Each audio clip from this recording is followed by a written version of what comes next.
এবার কোচবিহারের তুফানগঞ্জের ছবি দেখাবো। রাস্তায় ফেলে এক ব্যবসায়ীকে বেধড়ক মারধর করা হচ্ছে।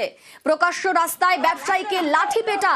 কোচবিহারের তুফানগঞ্জে এই চাঞ্চল্যকর ঘটনা।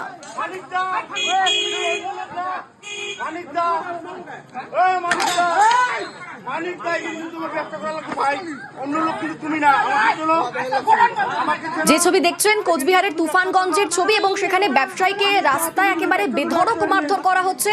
এই মারধরের অভিযোগ উঠছে বিজেপি নেতার বিরুদ্ধে। ইতিমধ্যে এই মারধরের ভিডিও সোশ্যাল মিডিয়ায় ভাইরাল হয়েছে।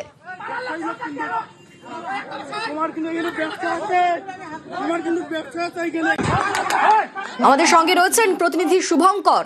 শুভঙ্কর, এই বিজেপি নেতা তিনি কে? তিনি কেনই বা এই ব্যবসায়ীকে সবার সামনে ভাবে রাস্তায় মারধর করছেন? কি অভিযোগ?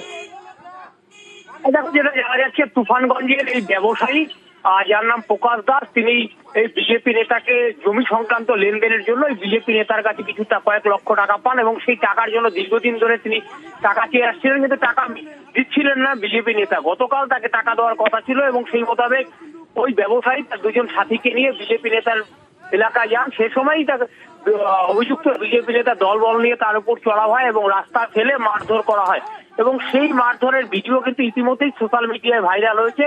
পাশাপাশি ওই অভিযুক্ত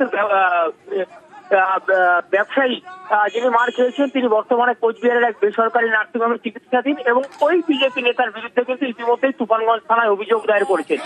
যদিও বিজেপি নেতৃত্বের দাবি যে এটা একেবারেই ব্যবসায়িক লেনদেন, এর সঙ্গে রাজনীতির কোনো যোগাযোগ নেই, তৃণমূল অহেতুক নিয়ে রাজনীতি করছে। বেশ, ব্যবসায়ী কি সমস্যা হয়েছে আমরা জানি না। এখানে রাজনৈতিক কোনো বিষয় নাই। সে আমাদের পার্টির লোক, ঠিক আছে।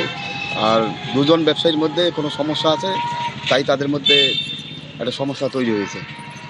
তো আমরা যেটাই হোক, আমরা এটাকে কখনো প্রশ্রয় দেয় না পার্টি। সে উভয় মিলে তাদের যেহেতু ব্যবসায়িক ব্যাপার, তারা সেটা মিটিয়ে নেবে। এটা নিয়ে আমরা পার্টি কোনো মতামত দেব না।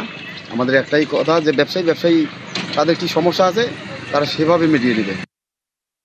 যে আমাদের এখানে নাক্কাটিগাছ অঞ্চল ছোট্ট শিল্প আছে, কিছু এখানে সিমেন্ট গোডাউন রয়েছে, সেখানে আমাদের প্রায় 200-250 আইনটিসি অনুমোদিত শ্রমিক কাজ করে। এখানে তাদের কাজের মাঝখানে তাদের মালিকরা যখন এখানে আসে, সেখানে অতর্কিতে যারা প্রাক্তন বিজেপি মণ্ডল সভাপতি রয়েছে এখানে, তারা এসে অতর্কিতে এখানে হামলা চালায়। তার বিরুদ্ধে আমরা আজকে ধিক্কার মিছিল জানালাম। নাক্কাটিগাছ অঞ্চল আইনটিসি মারধর করেছে 3-4 জনকে, একজন খুব সিরিয়াস। আর এখানে যে মেন মানিক দাস, ওনারও পিঠে আঘাত রয়েছে, উনি অলরেডি হসপিটালে রয়েছে। বিজেপি সরকার যেভাবে লেবারদের 12 ঘন্টা 14 ঘন্টা কাজের জোর জুলুম করা শুরু করে নিয়মকানুন, এর থেকেই বোঝা যায় তাদের নেতাদের দ্বারা কি হবে, এরা যদি দেশে ক্ষমতা আসে তাদের দ্বারা কি হবে, আমাদের শ্রমিকের ভবিষ্যৎ কি, এর থেকে স্পষ্ট হয়ে যায় আমাদের।